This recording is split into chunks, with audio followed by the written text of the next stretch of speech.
Welcome sa ating new video tutorial. So, meron tayo ditong Hikvision DVR. Okay, so Hikvision DVR. So, meron tayo Hikvision. Alam ko i-channel to.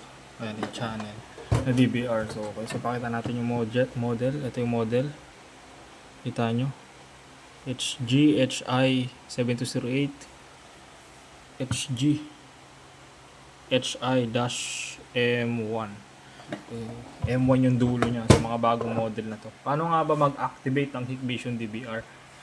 So, ang dami kasi nagko-comment sa YouTube ko, paano mag-reset, paano mag-ganito, paano mag-ganyan. So, ang key sa reset, para ma-reset nyo, nalimutan yung password, is kung paano nyo i-set up.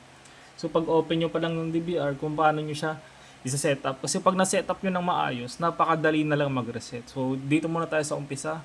Yung isa-set up natin na maayos. Para anytime na mag-reset kayo, nalimutan nyo yung password, napakadali na lang. Okay, so ito yung gagawin nyo para sa initial setup ng DVR. So, select nyo lang yung language. Gawin yung English. Then, apply. Kapit natin yung camera natin. Apply. Kita nyo? Apply. Tapos lagyan natin ang password. So, password nito, default lang muna lalagay ko. Para makita nyo. Okay, so ito lang muna gagawin ko. Okay. Maganda yung password.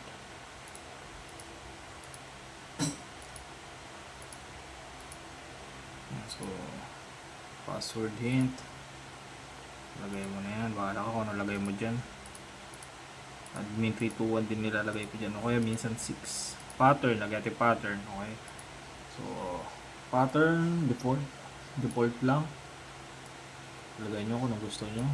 Kahit malimutan nyo, walang problema.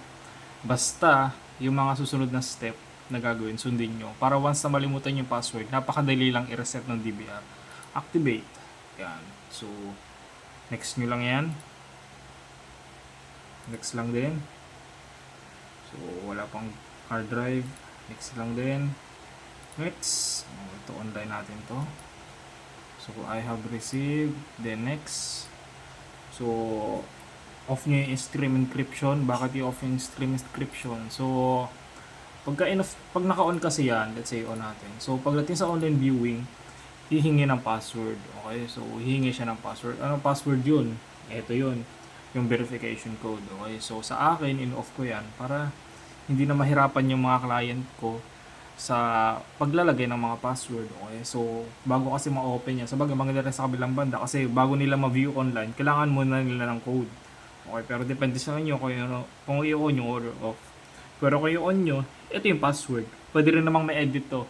Okay? So, pwede rin ma-edit, pwede rin as is, bahala ka kung anong gusto mong ilagay. Pero sa akin, i-off ko to. Then, papalitan ko to. So, palitan natin to. Palitan ko yan. Default lang din. Enter mo. Then, confirm. Okay, so next. Eto na, okay. So, ito yung problema ng ito. Yung iba, hindi kasi nagsiset ng ganito. Okay, so hindi nagsiset ng reserve email, hindi rin nagsiset nito. Kaya pagdating sa reset, kung ano na nangyayari, hindi na ma-reset, nagkakaproblema. Pag nalimutan yung DVR password, again, nalimutan ko anong nilagay nila. So, initially, dapat maglagay kayo ng ganito. Okay, so lagyan natin, fill up pa natin. Tignan nyo yung ginagawa ko rito. Tignan yung ginagawa namin dito kung paano kami mag-setup nito. Maglagay ng mga credentials. Una, ilalagay muna namin yung email namin. Okay, kung may question ka regarding CCTV, pwede ka mag-email. Email kit. Yan yung email namin.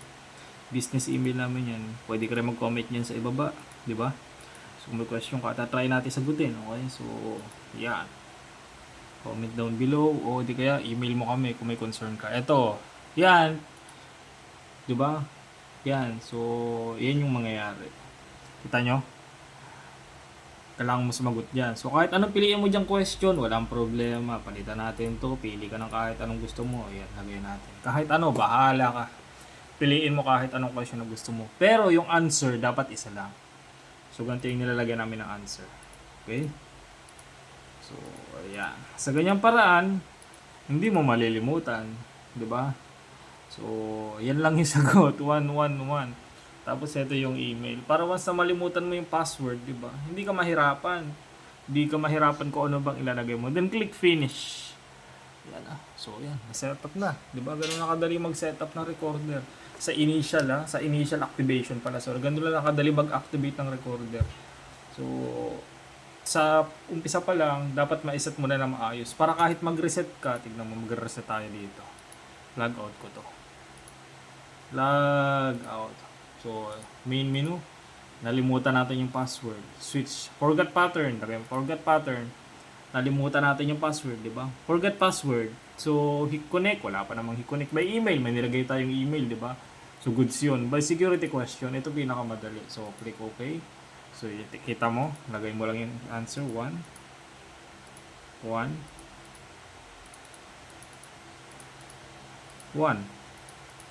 Then, click OK. O, di ba? Lagay ka na lang yung password. Pero iba kasi hindi ginagawa yun eh. Sa setup pa lang, hindi na nila ginagawa yun. Okay, cancel na natin. Diba? Okay. So, ganun lang. So, comment down below sa ibaba kung may question ka regarding sa ganitong mga video tutorial. So, subukan natin sagutin isa-isa.